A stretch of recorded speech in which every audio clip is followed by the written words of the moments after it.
Филигранот е стар занет кој што се користел за изработка на најраскошен накид. Изработката на накид од филигран е навистина долготраен процес. Ова утро ќе ве запознаеме со филигранистката Елена Поповска, која што веќе 15 години се занимава со изработка на овој накид. Елена, ќе ви посакам добро и убаво утро, па најнапред би ве прашала како се одлучивте, односно како се роди љубовта кон филигранот, па да стане и ваша професија. Најпрво добро утро и од мене. Многу голема чест ми е што ве дојдовте во моето ателје да ме посетите. Што се однесува во врска со тоа кога сум го засакала филигранот, морам да кажам дека тоа беше многу порано пред воопшто јас да бидам свесна дека јас ќе ја работам оваа работа. Значи, првиот филигрански прстен го имам носен уште како девојка во моите тинејџерски денови. Тоа беше прстен со галичка копча од мојата прабаба. Од секогаш ме интересирале сите тие интересни свиоци на жицата и сум се чудела како мајсторите успевале тоа да го направат, без да бидам свесна дека после многу години ќе станам и јас од тие мајстори кои што ќе изработувам такви прстени. Така, гледачите имаат можност да видат како буквално изгледан или работата и изработката на накид од филигран, но колку трае процесот за изработка на еден брош?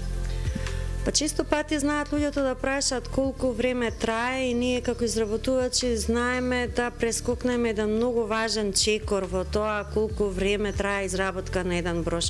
Најчесто го мислиме тоа од почнувањето, од давањето на формата и до пополнувањето на самото парче накид, меѓутоа процесот започнува многу порано, всушност со спремањето на репроматеријалот.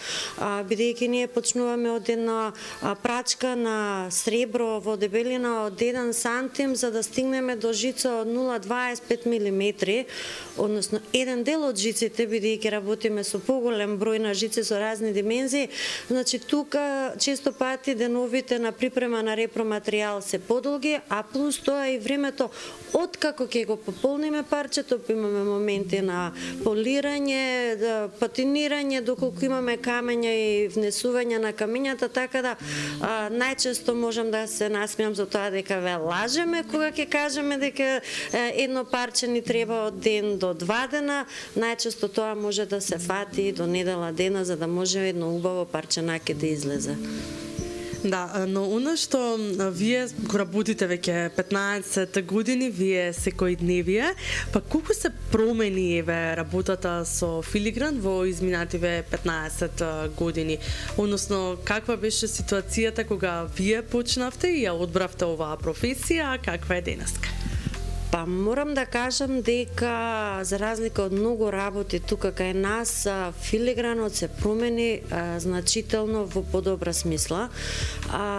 Пред 15 години можам да кажам дека воопшто и не беше застапен и доколку беа застапени некои парчиња дизајни на накид кои што со години и генерации наназад се работеле, сега имаме еден бум на дизајни каде што филигранот не е секогаш и носител на техниката која што се изработува. Парчето туку знае да биде скомбинирано и со други техники, кои за жал морам да кажам дека ние сме самоуки за нив. Кај нас се уште не постојат институции каде што би можеле тие техники да ги научиме, а исто така со самото тоа и дизајните се многу поразлични во однос на порано кај што се правеле само брошчиња, не знам си некои прстени и во крајен случај манжетни. Сега почнуваме да правиме секакви типови на накид кои што мислам дека нашите претходници не можеле ни да ги замислат. Така, има ли интереси од младите во последно време да го научат овој занет, па и да продолжат да се занимаваат со него? Тука веќе морам да кажам дека за жал не е исто како пред 7-8 години. Значи периодот на иселување на нашите млади си го зема својот данок, како предавач по филигран во Занаеческата комора Скопје, морам да кажам дека во последните особено 2 до 3 години интересот е премногу мал. Немаме доволно млади кои што би сакале првично да останат тука и да работат нешто, а потоа и да се започнат со некој бизнес кој што морам да кажам исто така дека не сме многу заштитени од страна на државата да се помогне, да се субвенционира како културно наследство би рекле, бидејќи сепак ние не сме класичен бизнис за да можеме да играме по правилата на бизнисот. Тука би морало малце повеќе држава да обрне внимание за не само постоечките бизниси да обстанат, туку и да ги натераме младите да го засакаат овој начин на живот. Значи да работиме нешто што не е толку во висока технологија, не е очекувано многу да бидеме продуктивни, меѓутоа од друга страна пак ја продолжуваме традицијата, ние сме креативни, значи принципот кон креативните индустрии во комбинација со традицијата мора малце повеќе да биде поддржан. Да, сепак се работи нели за една традиција, односно за негување на традицијата на македонскиот филигран, затоа странците се воодушевуваат кога ќе дојдат кај нас и кога ќе се сретнат со изработките на филигран, на накитот филигран. Па кои повеќе еве можеби сака да купува? Дали македонците остануваат да негуваат традицијата со тоа што даваат поддршка на накитот изработен од филигран, или пак странците без размислување само купуваат? Па можам да кажам дека кога правиме споредба кој повеќе купува странците или македонците, во секој случај македонците повеќе купуваат, бидејќи го знаат значењето на филигранот, ја знаат приказната на филигранот и секогаш кога идат во странство, не само кај своји роднини за да ги потсетат на родната грудка, туку и кај странците да им го покажат нашето културно богатство кое што го имаме. За разлика од тоа, странците кои што се во нашето обкружување, сепак нашите блиски соседи го знаат филигранот и како сакаат да го купат. За тие кои што се малце од подалеку од Македонија, пак ќе земам ќе го кажам тоа дека тука државата треба малце повеќе да ни помогне, да ги обучиме, односно да ги запознаеме што културно богатство имаме кај нас и какви вештини имаме, за тие всушност кога ќе дојдат да купат или кога ќе добијат да знаат точно што е.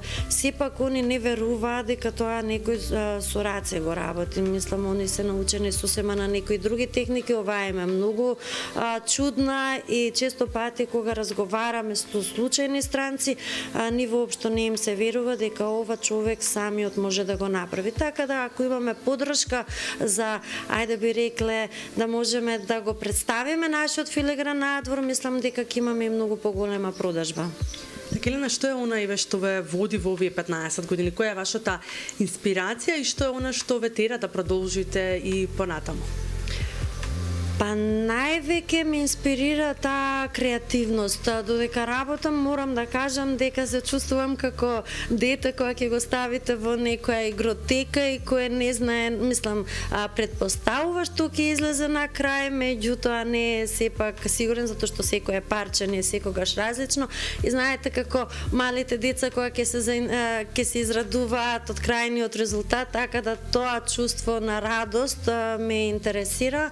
Исто така слободата на креацијата.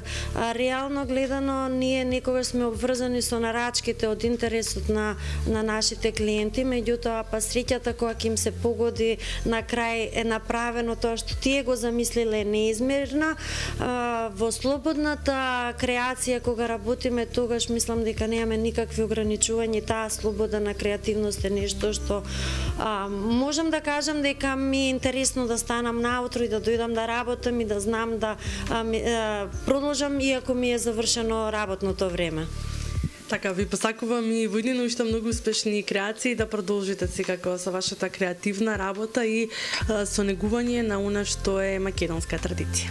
Ви благодарам многу и се надевам и дека во текот на наредните 10 години повторно неколку пати ќе дојдете кај мене и да видиме тогаш што ново све ќе се изработи. Мислам дека тогаш можда ќе кажам и поубави информации во врска со тоа дали имаме повеќе млади заинтересирани да го учат овој занает.